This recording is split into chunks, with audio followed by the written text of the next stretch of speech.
Assalamualaikum warahmatullahi wabarakatuh. Kami dari Universitas Mandala Waluya Kendari, yaitu kelompok 4 dengan judul materi Reflux Gastroesophageal dan Antitukak.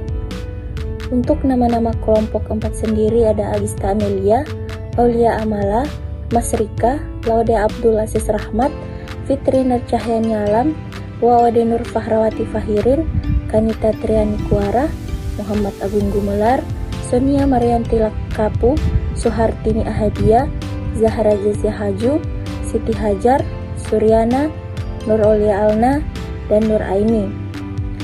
Untuk pertama-tama Kak, saya akan menjelaskan pengertian dari gastroesophageal. Gastroesophageal reflux disease atau biasa disebut GERD atau yang biasa dikenal dengan sebagai penyakit lambung akibat reflux asam lambung adalah masalah kesehatan yang cukup umum.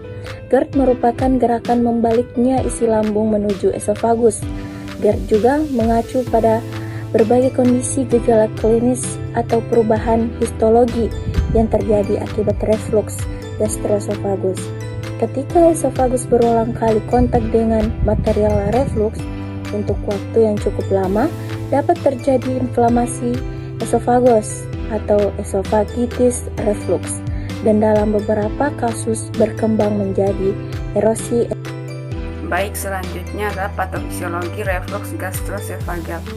Faktor utama terjadinya GERD adalah gangguan reflux asam lambung dari lambung menuju esofagus. Pada beberapa kasus, reflux esofageal dikaitkan dengan ketidaksempurnaan tekanan atau fungsi dari sphincter esofageal bawah atau lower esophageal sphincter. Penyebab GERD yang lain adalah stres, makanan atau minuman yang menyebabkan melemahnya fungsi stres. Contoh terlalu banyak mengonsumsi kafein, keju, coklat, merokok, alkohol, obat-obatan. Contoh golongan obat non-steroid antiinflamasi adalah ibuprofen, aminoprofen, fenbufen, ibuprofen, naproxen, dan ketorolac. Peningkatan tekanan perut karena obesitas atau kehamilan, hiatal hernia. Bila reflux, sindrom Zollinger-Ellison, hiperkalemia, skleroderma, dan sistemik sklerosis, visceroptosis, atau Glenard syndrome. Gejala GERD terbagi atas 3. Yang pertama ada gejala tipikal atau typical symptom.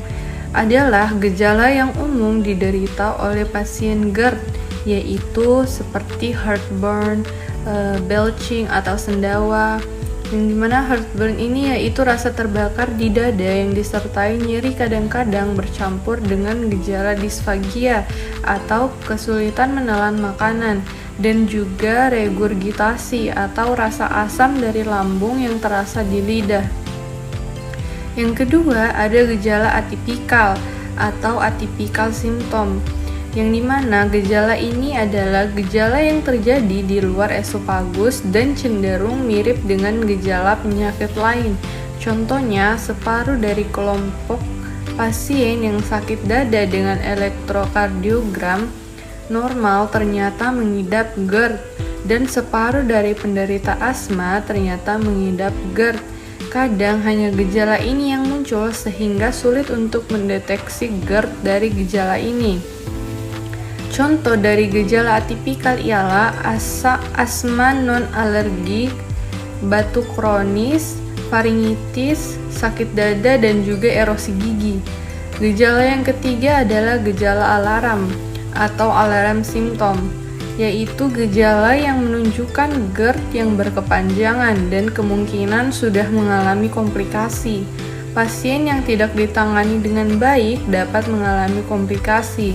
Hal ini disebabkan oleh reflux berulang yang berkepanjangan. Contoh dari gejala alarm ini ialah sakit yang berkelanjutan, disfagia atau kehilangan nafsu makan, penurunan berat badan yang tidak dapat dijelaskan, dan juga tersedak. Selanjutnya ada terapi farmakologi. Pada poin pertama, antasida dan produk antasida asam alginat digunakan untuk perawatan ringan GERD. Antasida efektif mengurangi gejala-gejala dalam waktu singkat, dan antasida sering digunakan bersamaan dengan terapi penekan asam lainnya. Produk antasida yang dikombinasikan dengan asam alginiat adalah agen penetral yang tidak ampuh dan tidak meningkatkan tekanan les, namun membentuk larutan yang sangat kental yang mengapung di atas permukaan isi lambung. Larutan kental ini diperkirakan sebagai pelindung penghalang bagi kerongkongan terhadap refluks isi lambung dan mengurangi frekuensi refluks. Dan yang kedua, ada penekanan asam dengan antagonis reseptor H2 atau cimetidine, famotidine, nizatidine, dan ranitidine. Terapi penekanan asam adalah pengobatan utama GERD antagonis reseptor H2 dalam dosis terbagi efektif dalam mengobati pasien GERD ringan hingga sedang. Kemanjuran antagonis reseptor H2 dalam perawatan GERD sangat bervariasi dan sering lebih rendah dari yang diinginkan. Selanjutnya dilanjutkan oleh teman saya. Selanjutnya, pompa proton inhibit atau PPI. Proton pump inhibitor atau PPI, esomeprazole, lansoprazole, omeprazole, pantoprazole, dan rabeprazole. PPI lebih unggul daripada antagonis reseptor H2 dalam mengobati pasien GERD sedang sampai parah. Ini tidak hanya pada pasien erosif esophagus atau gejala komplikasi BE atau struktur, tetapi juga pasien dengan GERD non-erosif yang mempunyai gejala sedang sampai parah. Kemudian ada agen promotilitas. Agen promotilitas khasiat dari agen prokinetik cisaplid, metoclopramid, dan belhanekol telah dievaluasi dalam pengobatan GERD.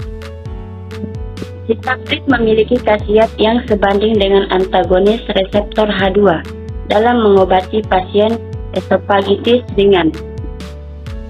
Metoclopramid antagonis dopamin, meningkatkan tekanan LES dan mempercepat pengosongan lambung pada pasien GERD. Agen prokinetik juga telah digunakan untuk terapi kombinasi dengan antagonis H2 reseptor. Dan yang terakhir yaitu protektan mukosa. Protektan mukosa sukralfat, garam aluminium dari sukrosa oktasulfat yang tidak terserap, mempunyai manfaat terbatas pada terapi GERD. Obat ini mempunyai laju pengobatan yang sama seperti antagonis reseptor H2 pada pasien esofagitis ringan, tapi kurang efektif daripada antagonis reseptor H2. Dosis tinggi pada pasien dengan esofagitis refrakter. Modifikasi gaya hidup. Bagian pertama itu mengangkat kepala saat tidur. Kedua, menghindari makanan yang dapat menurunkan tekanan les. Ketiga, menghindari makanan yang secara langsung mengiritasi mukosa esofagus. Yang keempat, makan makanan yang tinggi protein. Kelima, makan makanan yang sedikit dan menghindari tidur segera setelah makan. 6. Menurunkan berat badan. 7. Berhenti merokok. 8. Menghindari minuman beralkohol. 9. Menghindari pakaian yang ketat. 10. Menghentikan jika mungkin penggunaan obat-obatan yang dapat menurunkan tekanan les. Dan yang ke-9, menghentikan jika mungkin penggunaan obat-obatan yang dapat mengiritasi secara langsung mukosa esofagus seperti tetrasiklin. Terapi non-farmakologi berikutnya ialah pendekatan intervensi. Pendekatan intervensi sendiri dibagi menjadi dua. Yang pertama ialah pembedahan anti-reflux. Intervensi bedah adalah alternatif pilihan bagi pasien GERD yang terdokumentasi dengan baik. Tujuan pembedahan ini adalah untuk menegakkan kembali penghalang anti-reflux dan untuk menutup semua kerusakan hiatus terkait. Operasi ini harus dipertimbangkan pada pasien yang gagal untuk merespon pengobatan farmakologi dan memilih untuk operasi walaupun pengobatan sukses karena pertimbangan gaya hidup, baik itu usia, waktu, biaya obat-obatan, hingga komplikasi dari penyakit itu sendiri. Kemudian ialah terapi endoluminal. Beberapa pendekatan endoluminal baru Untuk pengelolaan GERD baru saja dikembangkan. Teknik ini meliputi beberapa seperti endoscopic gastroplastic glycation, aplikasi endoluminal radiofrequency heat energy, dan injeksi endoskopik biopolimer. Selanjutnya anti-tukak. Tukak lambung adalah luka yang muncul pada dinding lambung akibat terkikisnya lapisan dinding lambung. Kemudian penyebab tukak yaitu antara lain adalah infeksi AINS dan infeksi H. pylori. Tukak yang disebabkan AINS, perdarahan saluran cerna dan tukak dapat terjadi pada penggunaan AINS. Jika kemungkinan penggunaan AINS sebaiknya dihentikan pada keadaan ini pada individu yang beresiko mengalami tukak penghambat pompa proton atau antagonis reseptor H2 seperti ranitidin diberikan 2 kali dosis lazim atau misoprostol dapat dipertimbangkan untuk mencegah tukak lambung dan tukak duodenum yang disebabkan oleh AINS. Kemudian yang kedua, infeksi H. pylori. Penyembuhan tukak lambung dan tukak duodenum dapat dilakukan dengan cepat melalui eradikasi Helicobacter pylori. Direkomendasikan untuk memastikan terlebih dahulu adanya H. pylori sebelum memulai terapi eradikasi. Kemudian penggunaan kombinasi penghambat sekresi asam dengan antibakteri sangat efektif dalam eradikasi H. pylori. Selanjutnya ada patofisiologi. Tukak terjadi karena gangguan keseimbangan antara faktor agresif yaitu asam, pepsin atau faktor-faktor iritan lainnya dengan faktor defensif seperti mukus, bikarbonat, dan aliran darah. Sel parietal mengeluarkan asam lambung HCl, sel peptik atau simogen, dan mengeluarkan pepsinogen yang oleh HCl dirubah menjadi pepsin, di mana HCl dan pepsin adalah faktor agresif, terutama pepsin 3 dengan pH kurang dari 4 atau sangat agresif terhadap mukosa lambung. Selanjutnya yaitu mengenai gambaran klinis. Secara umum, pasien tukak peptik biasanya mengeluh dispepsia, di mana dispepsia adalah suatu sindrom klinik beberapa penyakit saluran cerna seperti mual, muntah, kembung, nyeri pada ulu hati, sendawa, rasa terbakar, rasa penuh di ulu hati setelah makan, dan cepat merasakan kenyang. Pasien tukak peptik menunjukkan ciri-ciri keluhan seperti nyeri ulu hati, rasa tidak nyaman pada perut, disertai dengan muntah. Selanjutnya, rasa sakit tukak peptik timbul setelah makan. Rasa sakit terdapat di sebelah kiri, sedangkan tukak duodenum rasa sakit terdapat di sebelah kanan garis perut. Rasa sakit bermula pada satu titik, kemudian bisa menjalar ke daerah punggung. Hal ini menandakan bahwa penyakit tersebut sudah semakin parah atau mengalami komplikasi berupa penetrasi tukak ke organ pankreas. Selanjutnya kita melihat terapi infeksi tukak pada infeksi Helicobacter pylori. Penyembuhan tukak lambung dan tukak duodenum dapat dilakukan dengan cepat melalui eradikasi Helicobacter pylori. Nah, direkomendasikan untuk memastikan terlebih dahulu adanya H. pylori sebelum memulai terapi eradikasi. Penggunaan kombinasi penghambat sekresi asam dengan antibakteri sangat efektif dalam eradikasi H. pylori. Nah, infeksi kambuhan jarang terjadi. Kolitis karena penggunaan antibiotik merupakan resiko yang tidak umum terjadi. Regimen terapi 1 minggu yang terdiri dari 3 jenis obat yaitu penghambat pompa proton, amoxicillin, dan clarithromycin atau metronidazole. Nah, dapat mengeradikasi H. pylori pada 90% kasus. Setelah 1 minggu, obat dihentikan, kecuali terjadi komplikasi tukak seperti hemoragi atau perforasi. Nah, regimen 2 minggu terapi yang terdiri dari 2 jenis obat yaitu penghambat pompa proton dan antibakteri tunggal ini tidak direkomendasikan.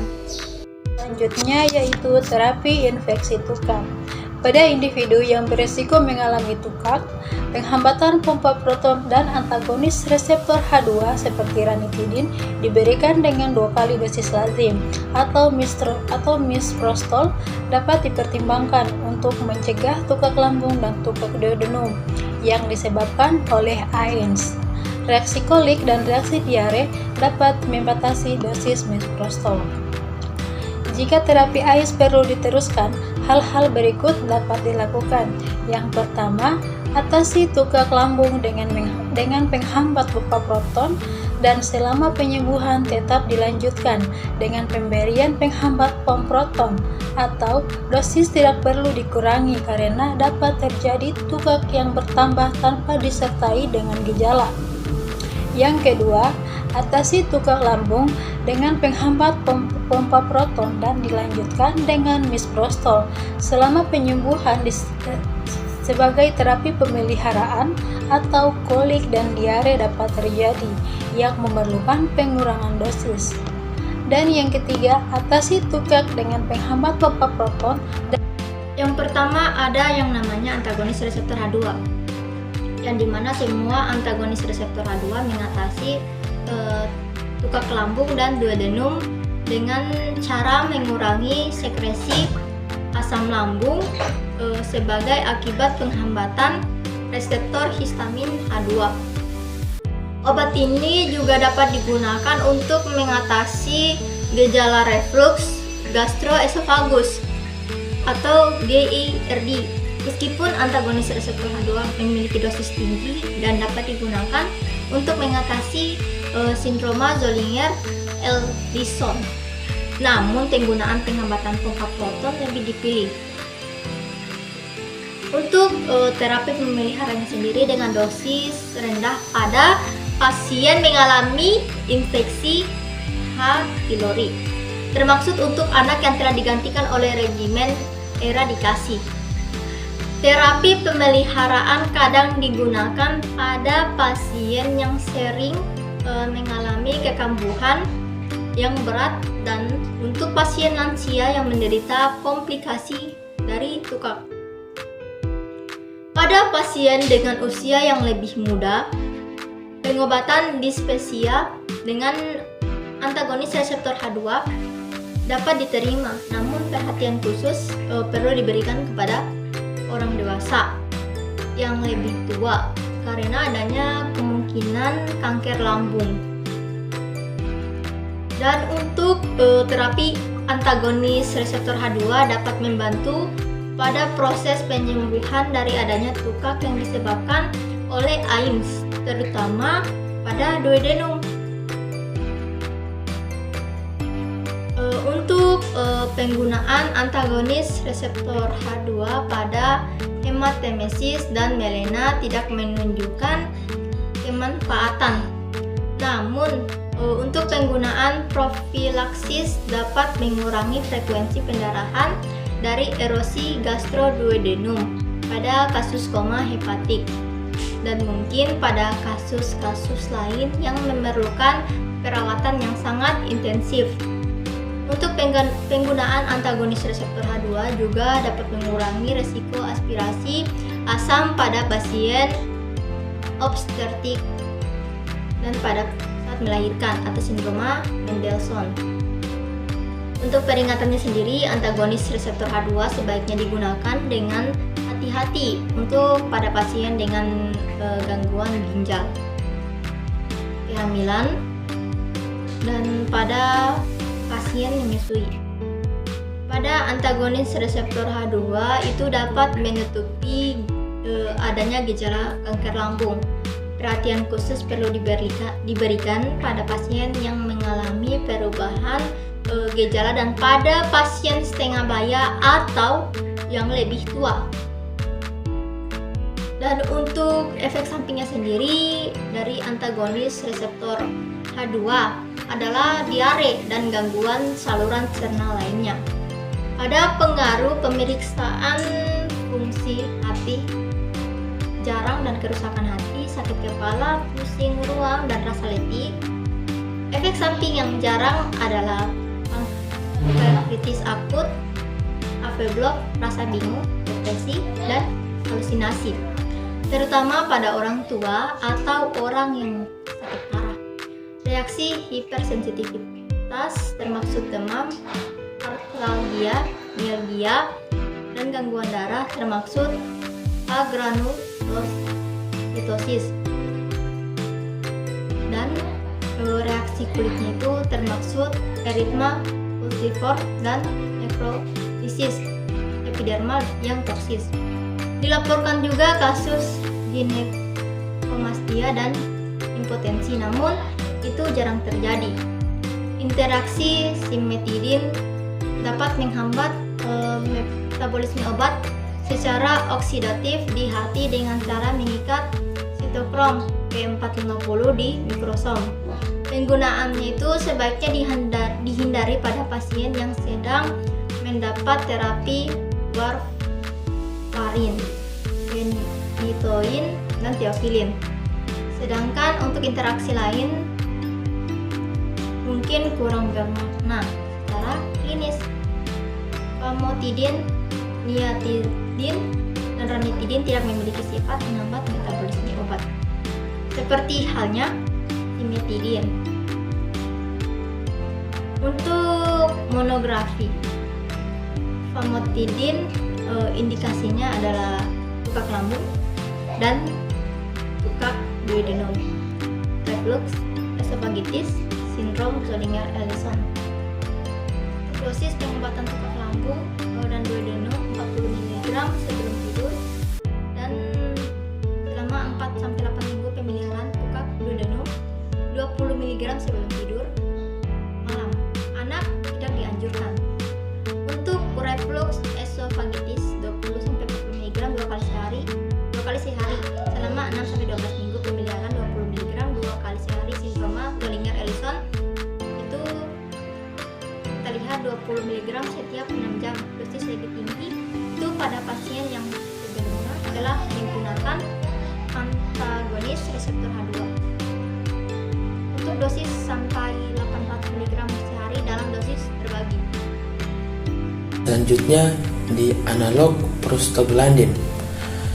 Misoprostol merupakan salah satu obat golongan analog prostaglandin sintetik, memiliki sifat antisekresi dan proteksi, mempercepat penyembuhan tukak lambung dan duodenum.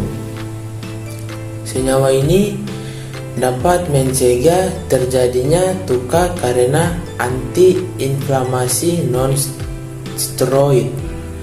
Penggunaannya paling cocok bagi pasien yang lemah atau sangat lansia, di mana penggunaannya antiinflamasi non-steroid tidak mungkin dihentikan. Tukak lambung dan tukak duodenum karena antiinflamasi non-steroid, terutama pada pasien yang memiliki risiko tinggi mendapat komplikasi tukak lambung, seperti lansia dan penyakit yang melemahkan, diberikan selama terapi antiinflamasi non-steroid.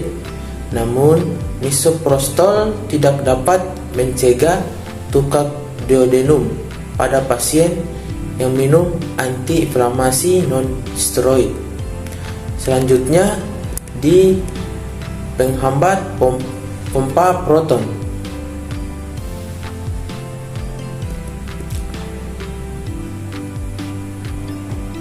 Penghambat pompa proton yaitu omeprazol, esomeprazol, lansoprazol, pantoprazol, dan rabeprazol, menghambat sekresi asam lambung dengan cara menghambat sistem enzim adenosin trifosfatase hidrogen kalium dari sel parietal lambung. Penghambat pompa proton efektif untuk pengobatan jangka pendek tukak lambung dan duodenum. Selain itu juga digunakan secara kombinasi dengan antibiotik untuk eradikasi. Terapi awal jangka pendek dengan penghambat pompa proton merupakan terapi pilihan pada penyakit reflux gastroesophageal dengan gejala yang berat. Pasien dengan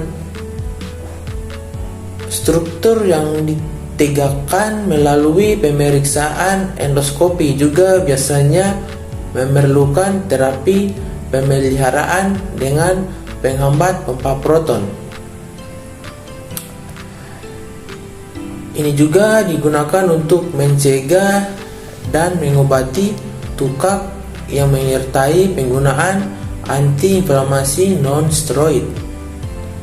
Pada pasien yang perlu melanjutkan pengobatan dengan antiinflamasi non-steroid setelah tukaknya sembuh, dosis penghambat pompa proton tidak boleh dikurangi karena dapat memperburuk tukak yang tanpa disertai gejala. Omeprazol efektif untuk pengobatan sindrom, termasuk untuk kasus yang resisten terhadap pengobatan lainnya. Lansoprazol, pantoprazol, dan rabeprazol juga dihasilkan untuk kondisi pompa proton. Sebaiknya digunakan dengan hati-hati pada pasien dengan penyakit hati, dan penghambat pompa proton dapat menutupi gejala kanker lambung. Baik, terima kasih. Sekian dari kelompok kami. Lebih dan kurangnya mohon dimaafkan. Billahi wa taufiq hidayah. Assalamualaikum warahmatullahi wabarakatuh.